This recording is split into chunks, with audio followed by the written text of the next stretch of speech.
Assalamualaikum warahmatullahi wabarakatuh. Bismillah. Waalaikumsalam warahmatullahi Wassalatu wassalamu ala sayyidina Rasulillah wa ala alihi wa sahbihi wa mawalah. Saudara sekalian, saudaraku kaum muslimin rahimakumullah, saat ini saya sedang ngiring Al-Mukarram Al-Ustadz Faqih Saiful Hadi. Beliau adalah seorang akademisi, pemerhati juga, dan jabatan beliau amanah yang beliau emban saat ini adalah sebagai Ketua Ikatan Sarjana Nahdlatul Ulama Kabupaten Lombok Tengah. Nah, saat ini saya akan mengajak beliau untuk membicarakan mengenai fenomena hilal yang biasanya menjadi perhatian banyak orang kalau sudah menjelang Ramadan seperti ini. Jadi saya akan berbicara dengan beliau mengenai berbagai hal tentang ini. Mudah-mudahan ini menjadi pemahaman, menjadi wawasan kita untuk dapat memahami fenomena-fenomena seperti ini. Assalamualaikum warahmatullahi wabarakatuh. Waalaikumsalam warahmatullahi wabarakatuh. Iya, saya langsung menanyakan mengenai saya akan mulai dari pertanyaan paling dasar dulu deh. Hilal ini kenapa sebenarnya? Iya. Hilal ini kenapa sebenarnya? Ini fenomena yang cukup populer. Yang sangat populer itu berbedanya. Kalau obrolan tentang keilmuannya biasanya jarang orang mau ngobrolin. Mahasiswa sendiri yang belajar ini karena mungkin ada perhitungan biasalah kayak kita dulu. Ada berhitung jaga anti. Kenapa masuk fakultas hukum? Nggak ada matematikanya.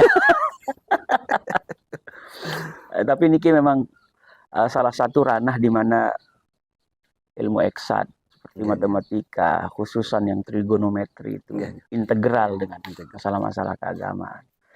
Jadi kalau pertanyaan sederhana pelunggu tentang hilal itu apa sih sebenarnya? Ya hilal itu ya bulan sabit gitu. Bulan sabit. Hilal itu adalah bulan sabit, sehingga itu yang selalu menjadi obrolan setiap kita mulai. Hilal itu bulan sabit awal dalam satu permulaan bulan pada tahun Hijriyah menggunakan lunar system. Gitu. Jadi yang kita sebut sebagai hilal itu bulan baru, ya, bulan baru. New moon itu. Secara astronomis, bagaimana sih fenomena yang terjadi ketika kemudian disebut sebagai hilal itu? Kalau Tiang tidak terlampau ingin membahasnya pada sisi istilah, karena orang bisa menyebutnya new moon, bisa menyebutnya hilal dan sebagainya itu. Secara astronomis memang munculnya hilal itu memang sunatullah harus terjadi. Akibat sebagai pergerakan benda langit yang dua ini terutama. Yang melibatkan bumi dan bulan itu. Jadi kalau perhitungan tahun atau bulan pada kalender Hijriyah itu disebut lunar system. Lunar itu sendiri adalah bulan. Itu berdasarkan perhitungan gerak daripada lunar itu sendiri. Bulan itu sendiri terhadap bumi. Nah pada titik tertentu nanti dia akan berakhir, kemudian mulai lagi, berakhir, mulai lagi, seperti itu.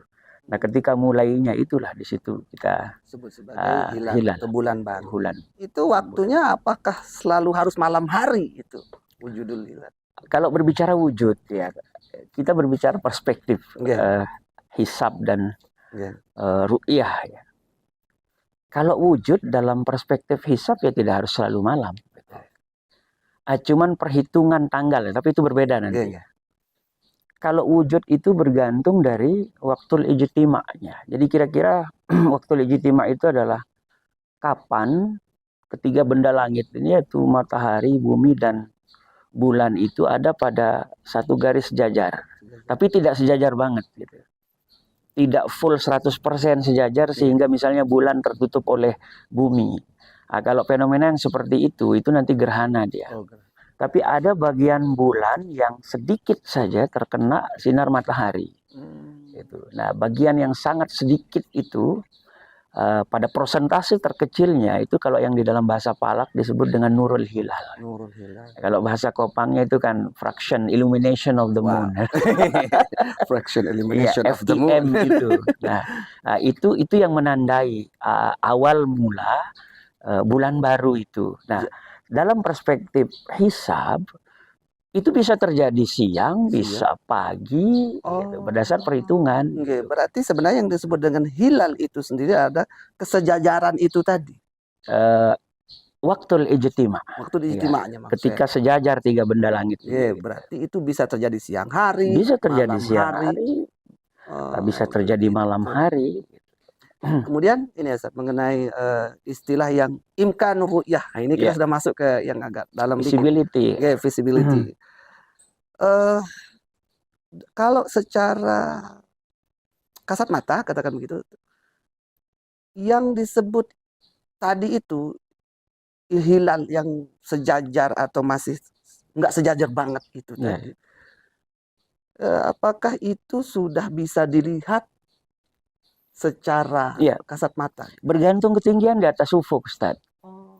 Nah, kalau kita mempelajari hisab, maka nanti kita akan bisa memperhitungkan kemungkinan di atas ufuk setelah maghrib itu. Ingat ya, setelah maghrib. Kita mulai menghitung tanggal 1 itu maghrib. Nah, posisi hilal itu bergantung daripada ketinggiannya di atas ufuk. Gitu. Nah, itu banyak faktor kan jelas. Berapa lama dari waktu ijtima itu bulan itu berjalan dengan kecepatan berapa. Lalu kalau mau lebih presisi lagi, lebih teliti lagi, sudut elongasinya berapa. Gitu. Karena itu mempengaruhi intensitas matahari yang mengenai bulan itu sendiri. Sebab walaupun misalnya sekarang dia sudah sampai pada titik tertentu di mana imkan ru'yahnya itu ada misalnya, tetapi terlalu terang matahari sehingga dia tidak sehingga dia tertutup. Ini kalau mau lebih teliti kita. Tetapi biasanya kalau kita menggunakan perhitungan matematis, ya kan, memperkirakan waktu ijtima pada jam berapa, ya kita cukup dengan memperkirakan lamanya bulan bergerak dengan kecepatan berapa, lalu pada ketinggian berapa dia pada saat maghrib itu. Nah, gitu. Jadi persoalan ru'yah adalah perkara setelah maghrib. Andai kan begini situasinya, bulan langit terang, tidak ada apapun, tidak ada mendung, tidak ada mendung, tidak apa. Kalau tingginya sudah 3 derajat, itu sudah pasti bisa dilihat secara kasat mata? Secara pasti tidak bisa kita. Tidak bisa juga. Tidak bisa kita pastikan. Kalau pakai teropong mungkin ya. Jadi kalau dengan mata telanjang ya karena tipis juga, sangat tipis. Dan itu hanya beberapa saat. Hanya beberapa saat ya. Kalau dengan menggunakan alat bisa kita. Itu yang diikhtiarkan oleh Kemenak, oleh pemerintah. Gitu. Tapi kalau yang masih di bawah 3 derajat, kemungkinannya lebih kecil karena kita berbicara tetap masih bisa dilihat. Kita berbicara imkan, kita bicara visibility, maka dia boleh iya, boleh tidak, boleh kecil, boleh besar gitu. Nah, biasanya gitu kan. Kalau kita berbicara visibility, berbicara imkan ru'yah itu kan biasanya kalau sudah di atas 3 kemungkinannya besar. Kalau di bawah 3 kemungkinannya kecil, atau kalaupun bisa mungkin harus menggunakan alat bantu. Seperti itu, seperti teropong dan lain sebagainya gitu. Dari situ jadi titik awalnya. Kemudian ini kita bicara sudah metode penetapan isbat Ramadannya itu ada yang pakai hisab yang seperti itu, ada yang ru'yah seperti itu. Jadi bagaimana kemudian ini konsekuensinya untuk Ramadan kita ke depan ini menurut? Kalau yang tahun ini kita sudah coba coret-coret kemarin gitu ya. Visibility-nya kecil. Tapi hilal itu sudah wujud memang sebelum maghrib. Secara astronomis, kalkulasi astronomis sebenarnya sudah wujud gitu, tapi sudah belum bisa dilihat gitu. Jadi untuk tahun ini kira-kira, karena tetap kita harus menggunakan patokan posisi 0 derajat bujur timur yang disepakati oleh para ilmuwan geografi ya, bahwa itu adalah pada garis yang melintasi kota Greenwich di Inggris itu. Ini kesepakatan loh. Boleh saja dirubah, Ustaz. Kalau misalnya sekarang seluruh dunia sepakat garis 0 derajat bujur itu melewati Ketak misalnya bisa aja, tapi kan harus sepakat. Melewati Kopang bisa. Bersama gitu sebenarnya. Itu yang disepakati oleh dunia internasional. Maka kita pun ikut itu. 0 derajat bujur timur. Nah, di situ pada kota Greenwich Mean Time itu pada posisi 0 derajat. Itu waktu ijtima'nya, artinya tapi yang sebut tadi sebagai waktu di mana tiga benda langit ini sejajar itu terjadi pada pukul 9 pagi. Nah, kita lihat sendiri kalau di Lombok Tengah ini misalnya posisi kita di sekitar 116 derajat, Ustaz. Jadi mungkin perlu juga pemirsa kita jelaskan agak panjang tentang ini. Bumi itu kan bundar, bulat gitu. Nah, bumi yang bulat itu kalau dibagi ke dalam derajat itu menjadi 360 derajat. Maka per derajat itu panjangnya berapa? Kita hitung dulu lingkar bumi itu berapa diameternya. Lingkar bumi, garis lingkar bumi itu berapa? Nah, oleh para ilmuwan itu 40.000 kilometer. Maka setiap derajat itu adalah 40.000 dibagi 360 gitu kan, dapatlah kita angka 111 kilometer, sekian. Bulatkan jadi 111. Nah, lalu sehari semalam itu kan 24 jam dibulatkan. Nah, kalau sehari semalam dibulatkan, sekarang berapa menit dia? Sehari semalam itu ya 24 jam kali 60 menit. Kita dapat angka 1440. Dihitung lagi nanti. 1440 menit. Yang 1440 menit itu kita bagi ke dalam derajat tadi 360 derajat. Maka per derajat sama dengan 4 menit. Nah, sekarang perbedaan kita dari 0 derajat di Greenwich Mean Time itu, di situ 0 derajat sampai di sini, sampai di Lombok Tengah itu 116 derajat, sekian. Maka kalau 116 derajat dikalikan 4 menit, Ustaz. Dapatlah kita angka 7 jam 45 menit. Gitu, dibulatkan itu. Ada selisihnya sedikit, tapi kita bulatkan. Nah, maka kalau di Greenwich Mean Time pada posisi 0 derajat bujur timur itu ijtima'nya jam 9 pagi, tinggal tambah perunggu sekarang. Tambah 7 jam. Jadi 10, 11, 12, 1, 2, 3, 4. Jam 4. Lebih 45. Nah, ada tambahan sedikit tentang ijtima' itu. Ijtima' setempat, tapi ada rumusnya. Itu tidak bisa kita jelaskan di sini. Karena kita harus berbicara tentang tulus syams, itu ecliptic longitude of the sun kalau bahasa Kopangnya itu kan. Ada apparent longitude of the moon itu, tulus syam, tulul qamar, bujur astronomi matahari, bujur astronomi bulan itu diperhitungkan. Setelah kita hitung ada tambahan 1 menit. Jadi pukul 18 lebih 46 menit waktu Indonesia Tengah. Di seluruh Indonesia berbeda. Tetapi tidak jauh perbedaannya. Karena ordinat atau koordinat. Ya, kalau dia mengatakan ordinat itu satu sumbu kita hitung. Kalau sumbu vertikal itu kan ini garis bujur. Nah, berdasarkan garis bujur, tiap tempat di Indonesia itu kan berbeda. Nah, ini patokan kita misalnya 116 derajat. Ordinatnya di sini ya, misalnya di Kopang atau Lombok Tengah itu. Maka kita dapatkan waktu ijtima' itu jam 4 sore. Lebih 46. Jam 4 sore. Sore. Ya. Kita itu sekali lagi 10, 11, 12, 1, 2, 3, 4. Pukul 16 ditambah 45 menit, tambah ijtima' setempat 1 menit jadi jam 4 lebih 46 menit sore. Ijtima'nya kita di sini. Iya. Yang itu yang orang kan tidak menyadari, dikitanya hilal itu malam. Nah, sebenarnya hilal sudah ada saat itu. Secara hisab jam segitu. Secara hisab. Ya, jam segitu itu sudah wujud hilal. Cuman perkaranya sekarang kita para nahdliyin ini kan berpegang kepada ru'yah. Nah, ini makanya yang perlu kita. Tidak bisa kita saksikan pada saat itu. Karena pertama sore ada sinar matahari yang menghalangi. Walaupun secara hisab, secara ilmu yakin sudah. Tapi kan kita belum lihat gitu kan. Kita berdasar pada hadis Nabi yang populer. Gitu. Bahwa puasa li ru'yatihi, begitupun waftiru li ru'yatihi. Nah, tetapi dengan mengetahui waktul ijtima' ini, kita bisa memperkirakan ketinggian bulan kira-kira pada saat maghrib itu berapa. Nah, tentu ada perhitungan lain yang terlibat di situ. Kita harus menghitung kecepatan bulan yang disebut dengan sabak bulan.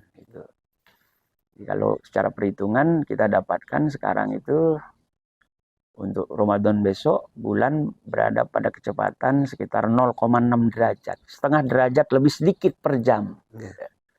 Maka tinggal dihitung Ustaz, dari pukul 16:46 ke waktu maghrib besok itu kira-kira jam berapa maghribnya, jam 18:37, ada berapa menit bulan berjalan gitu kan. Maka kita dapatkan angka sekitar di atas 1 sedikit derajatnya itu, dan itu sangat, nah ini yang saya maksud dengan visibility of the moon itu jadi kecil karena sangat rendah dia gitu, di atas ufuk itu. Ini mungkin Ustaz. Dari pembicaraan yang rumit tadi itu, rumit, nggak semua orang bisa memahami. Saya pun mungkin juga nggak secara secara rinci memahami itu. Kira-kira Ramadan niki fenomenanya bagaimana? Siapa yang akan tahun ini berbeda? Gitu. Nah, nanti kira-kira puasa kita apakah ada perbedaan antara yang hisab dengan yang ru'yah, kemudian mungkin Syawalnya juga bagaimana? Untuk 1445 Hijriah ini puasa yang akan datang ini berbeda. Insya Allah berbeda. Sangat besar kemungkinan berbeda gitu. Tetap yang harus menggunakan juga kemungkinan dengan kata insya Allah berbeda. Berbeda. Dari ilmu yakinnya gitu. ilmu yakinnya berbeda. Nah, kenapa berbeda? Karena itu tadi Ustaz. Waktu yang dibutuhkan oleh bulan untuk sampai kepada kemungkinan bisa diru'yah sangat kecil. Gitu bahasa gampangnya. Kecuali kalau dia beredar berjam-jam, ya kemungkinannya juga semakin besar gitu. Nah, tetapi waktu yang tersedia untuk bulan untuk sampai pada ketinggian yang bisa diru'yah sangat sedikit besok itu. Nah, kalau dari titik 116 derajat itu yang katakan hampir jam 5. Sementara besok itu juga maghrib sekitar 6:30 lebih 7 menit kalau saya tidak salah. Jadi sedikit saja. Maka yang menggunakan hisab, hilal sudah wujud pada jam 4:46 itu.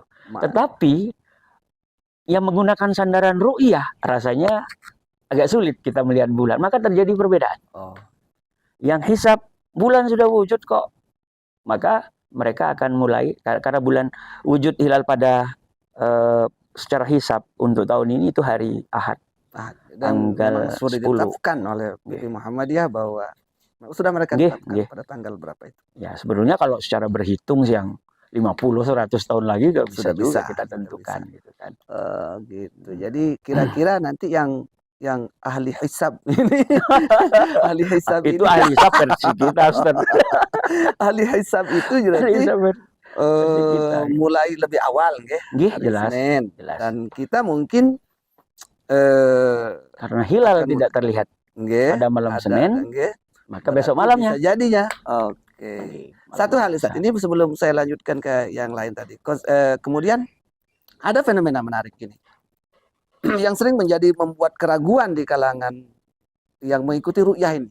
Karena kita mayoritas kan pemerintah yang menetapkan itu, kemudian sering terjadi